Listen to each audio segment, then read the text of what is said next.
David, this happens to be a day when we've all just read about and heard about Robert Kennedy being shot.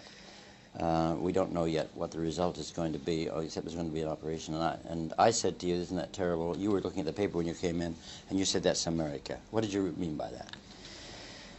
Well, you know, like, that kind of thing, you know, like, it never happened in England. I don't think that we've had somebody in either royalty or somebody in the government, you know, assassinated, have we? And if it has, it's been, you know, a long, long, long time ago.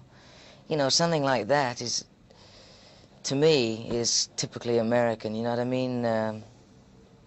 It can't be, you know, you can't avoid it, I don't suppose, but, oh, it's just something that I really don't ask me about right now, because I just heard it, you know, I just read in the paper on the way down here. It's just unbelievable. It can't, you know, it can't happen, but it has. Now, they've had since, you know, just in the, before President Kennedy was assassinated, there were several, but now, since in the last few months, we've had Martin Luther King, Andy Warhol, and now Robert Kennedy. Do you think that the idea that was written into the American Constitution, that every man has a right to carry his own gun, which has never been rescinded in the States, has anything to do with this at all? Not really, because, you know, kids in England, America, or wherever you want to, you know, any place in the world, you know, we always do the bang bang and the cowboy bit. That's okay. But I think they take it for real in America.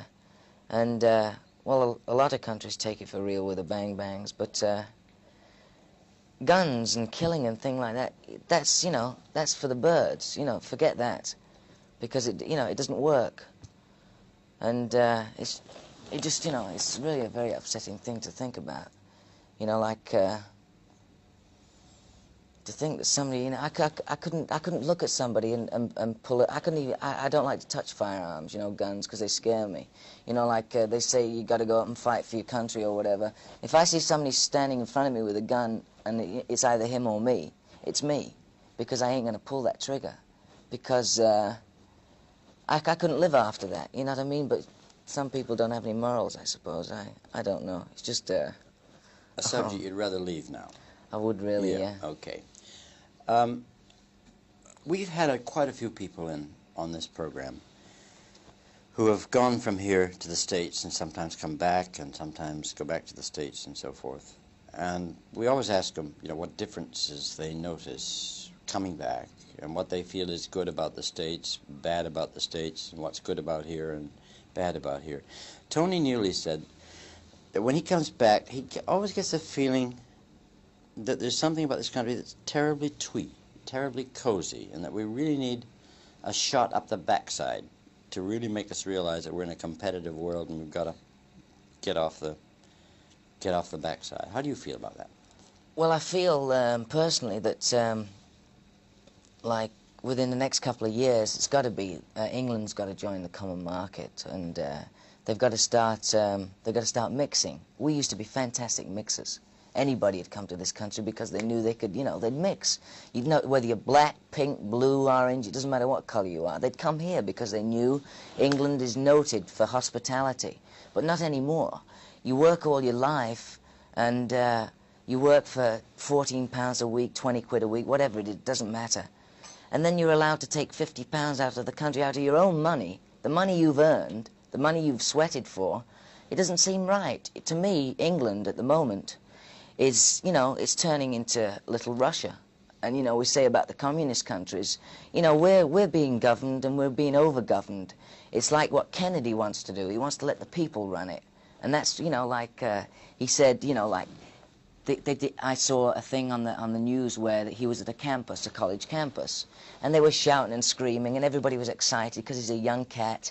He's 42 years old or something, and everybody had this young feeling. You know, even the older people were really, you know, bouncing because they got somebody like his brother coming in, and he had the same thoughts, the same feelings, and all of a sudden, bang! Just, you know, like one. I don't know what's going to happen. I pray to God that. That he's going to be okay. But we're turning into a little Russia. That's the only thing I can say. I don't think I should say that. You know, I love England, and one day I'm going to, you know, that's where I'm going to die in England. But I think we're being overgoverned. I think there's too many people. There's too much class distinction in this country.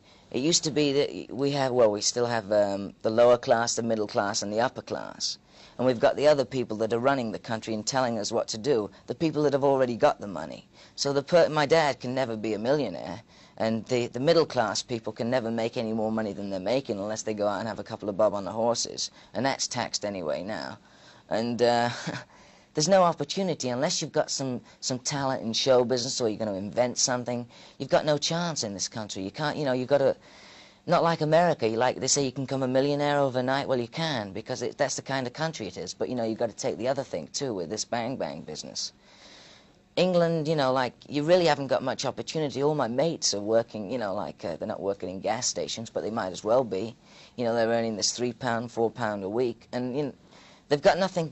They can't save up and get out because, you know, that you need a lot of money to travel to America, you know, to get shot or whatever you want to do there. I think everybody's being put underneath the thumb, and there's too many people giving the orders, the people that have already got what they want out of life. And what they don't realize and what they're scared of, and the thing that happened with Kennedy, we've got some people up there in power that don't want these. They know what the young people are thinking, and in 25 years from now, the people that they're knocking around are going to be running the world. You know, like I won't be, because maybe I don't have it up here to, you know, to be a great leader or something, but, you know, maybe my niece or something will be in government, you know, in Parliament or something, I don't know. Because those are the people who are going to run the country, so they'd better start, you know, they'd better start treating them good now, else they're going to be in trouble in 25 years from now. Well, you know yourself, because, you know, you got 2 daughters, and you got a son, haven't you? Mm-hmm.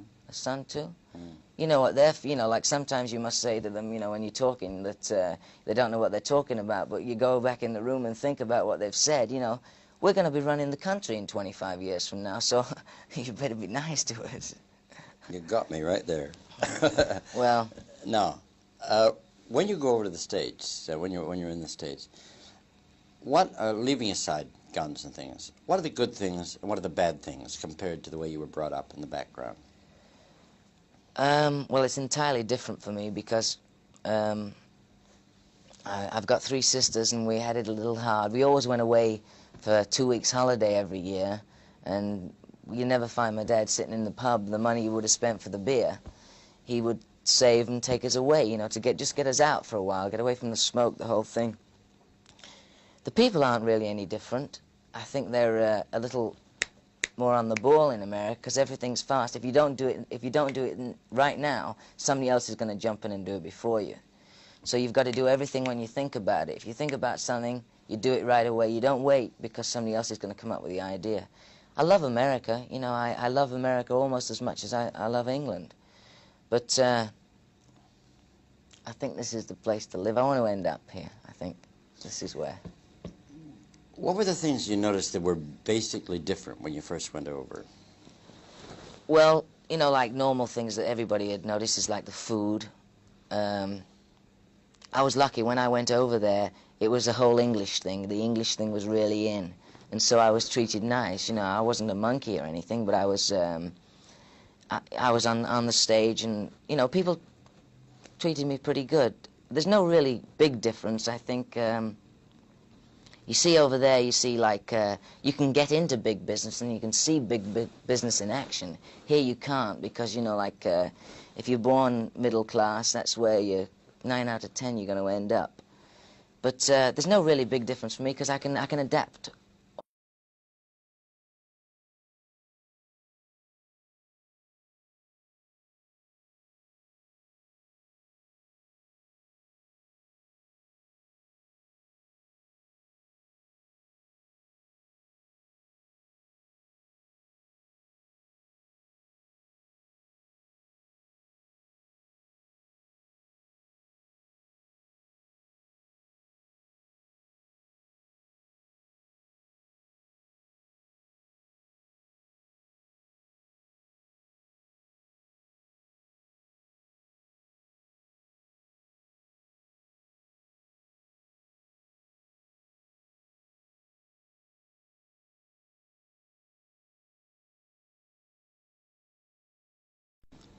3, take 2. You were talking earlier about kids, better be treated nice now because of the future, and I tend to agree with this. I'm sometimes puzzled by two things about kids. One is that they know an awful lot more about an awful lot of things than I did when I was their age, and the other is that there seem to be areas where they don't use their good sense. Now, I'm smoking a cigarette now, and I've been smoking for over 20 years. I didn't know at the time that cancer was involved. A lot of kids today are doing a lot of smoking of cigarettes, and there's a lot of talk about marijuana, which is probably less harmful in the long run than cigarettes. But in America, I gather they have on the pack, this can be injurious to health. Caution, cigarette smoking may be hazardous to health. Yeah. And the last report I read was a survey of doctors who claimed that every time you smoked a cigarette, you took 9 minutes off your life. Now, the information is all there. Everyone seems to agree on it, all the experts. Why do kids go on smoking? Take it up at all? Well, when you first start smoking, it's like in the toilet. My father used to call me Woodbine Willie.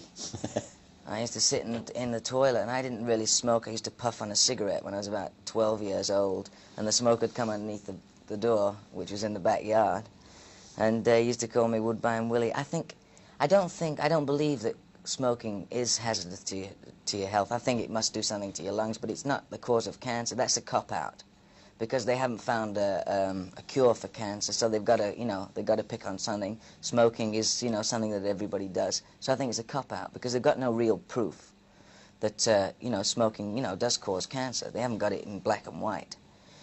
It's an addiction, smoking, like anything. Now, marijuana. Let's talk about marijuana. In 3 years from now, I think marijuana will be legal, and then all the people that say they don't will be saying they do.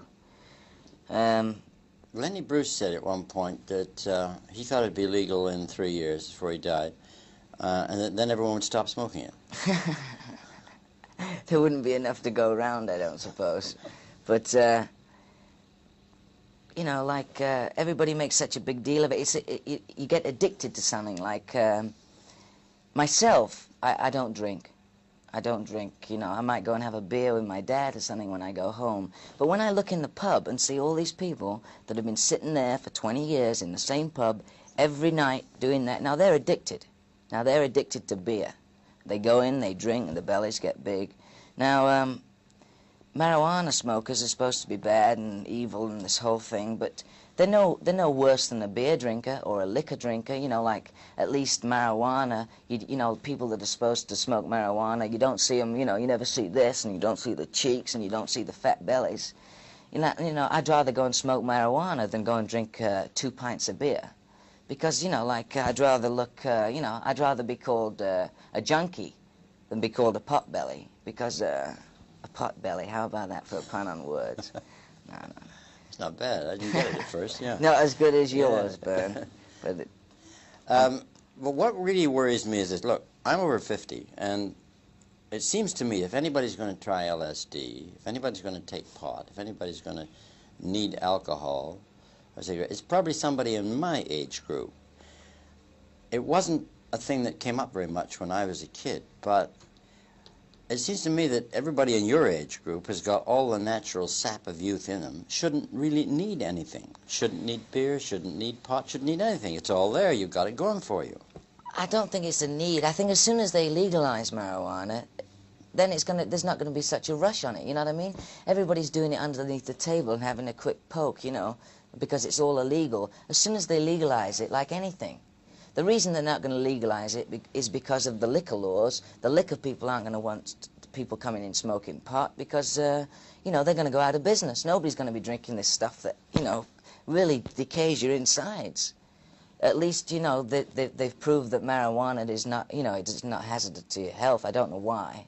But the laws, they contradict one another all the time. This is legal, yet this isn't. But this is worse than this is, so why not make this legal?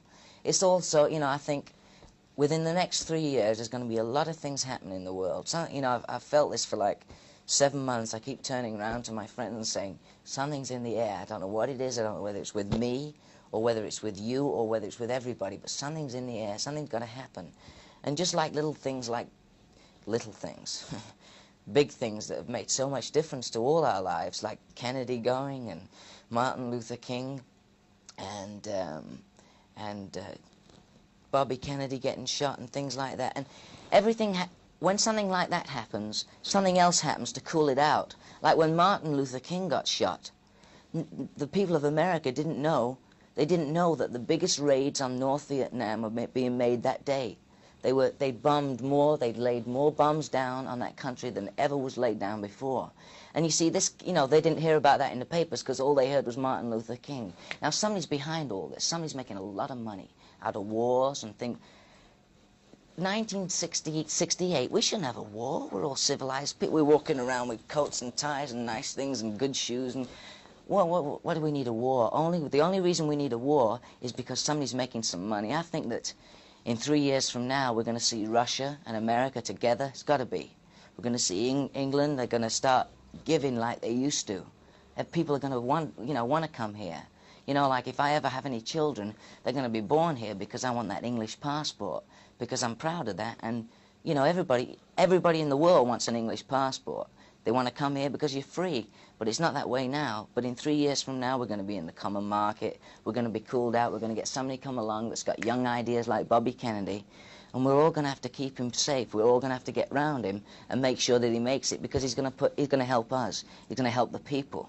And that, you know, like, we might be all doing well now. We all might be doing well with the money, and we're all having a good time. We're eating good meals. But, you know, in 3 years from now, we might not be. And these people that are laying down the laws are the people that are going to want more. They're always going to want more because I want more. I know what they want, because they're laying down these laws that I don't really agree with. But I have to go along with them, because if I don't, I might get shot, you know. You think this hospitality you foresee here in 3 years is going to include colored people? Well, of course it is. You know, it used to be that way. I understand that, you know, we can't. I understand that there's hundreds of people, thousands of people in England that are out of work. And like my dad would say, you know, like, you know, I've got my mate here at work and he's not working anymore, and we've got these Pakistanis coming over here and doing this and taking our job. And I said, Dad, don't look at it like that. If the Pakistani guy is the guy that can do the job better than the guy from England or whatever, give him the job. You know, like, everything is competition. And if, you know, if your competition's better than you are, step aside and let them do it. I'm not saying the blacks or the whites or the pinks or the greens are better than anybody. It's just that everybody should have an even break. It doesn't matter who was here first, whether the blacks, the whites were here first. It doesn't matter. Whether Jesus had woolly hair like a Negro would have, or he had long hair. It doesn't matter. And that makes me laugh, too, about, you know, like, they made a big stink about people with long hair. Well, you know, George Washington, you know, in America I get people laugh at me because of my hair. And, you know, George Washington had long hair, Benjamin Franklin, you know, like Jesus was supposed to have long hair. The Negroes would say that Jesus had woolly type hair, you know, like. But everything used to be so informal, and it's not anymore. It's so formal and everybody's so tense. It's like somebody's got hold of everybody's backbone and pulled them, and everybody's on the guard the whole time. I know I am. So I know what people must be, you know, like, I know what, not the little people, because I'm one of the little people. We all are, really, because we're all going to end up in the same place. We're all going to be ending up in our backs, you know, in the end. So it doesn't matter. You know, we're put on the world, in the world for some reason. I don't know what it is. You know, like when somebody says, do you believe in God? I believe in God because my father's told me. I don't really know myself. I do, not because it's the in thing to do. I believe in God because you got to believe in something. You know, I believe in Bobby Kennedy, and I believed in JFK and in Martin Luther King, but they're all gone. And, you know, it's either go along with it and try and do something about it, or just pull the trigger on yourself, you know. It's really a weird, weird world. Okay, we had a color test yet? No. Let's try and get one in quickly. Okay. Take three. Now let's get on to your own future and the boys. As I understand it, you're not going to do another television series, and it's your own choice. That is, yours and the other boys. What do you propose to do now? Do you propose to stay together or go individually, or what are you going to do? I couldn't tell. Nothing has been laid out for us. You know, we have no plans really. The only plans we have for this next year is that the TV show has been dropped. We could have gone another year. NBC said, you know, we'll pick you up and you can go another year. But the guys were fed up of doing the whole Beatle thing and the Dick Lester and running around and being funny. So we want to do 3 specials, and we're going to do 3 specials to show that we're not just a rock and roll group that stands up and plays. We're an act, and we can't only do little skits on the TV, you know, similar to what you're doing. That's all, you know, like we're copying things that you did 10 years ago, or, you know, like the Marx Brothers were doing it 10 years ago, so the Beatles, you know, like, and Dick Lester weren't the first. There was somebody before the Marx Brothers, I should think, Three Stooges or whatever. We can only go as far as the public will take us. You know, like the people that are paying the money to see us, or the, you know, the people that want to look at us on the TV. We can only go as far as they want us to go. What I'd like to do, I'd like to stick with the guys as long as I can. But no matter what I do, I'm sure that they're always going to say, if they say that's Davy Jones, they're going to say that's Davy Jones. You remember that Davy Jones from Monkeys? You know, whether I'm sitting in a cafe drinking a cup of coffee with a heavy beard on my face out of work, they're still going to say that. I'd like to get into like Broadway shows and things like that, and the 4 of us, and come on, maybe play rock and roll for 5 or 6 songs, do 20 minutes of skits, do a little on the stage.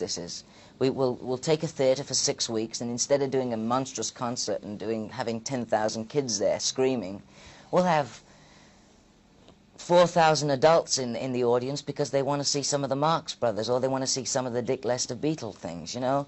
And we'll have somebody on playing a violin, and so we'll have a variety show. We've got to bring variety back because it's slowly dying out. And I think that's where everybody's got to go. You've got to go to the more personal feeling in show business, because that's what works. You know yourself. You sit in, you know, you must know from the letters you get. You know, you sit in front of the camera and you do all these funny bits. People want something new and fresh and different. They don't want the same baloney that they've heard. So an actor or a performer has to change. He has to change with the people. That was the reason we made it in the beginning, because the kids that were supporting the Beatles, 8-year-olds, right? They started between 8 and 18. Big age group they got. Now, the kids that were 5 at the time couldn't go for the Beatles because they were too old. 3 years later, when we came out, they were 8 years old. And, you know, they've got something, you know, all the kids want really is something, not something to look up to or something to copy. They want something that they can look at and Say, we get it out of their system. And they want, you know, when they scream, they're not screaming because, oh, Davy or Mike or Paul or John, it doesn't matter. They don't want to scream because they see a face.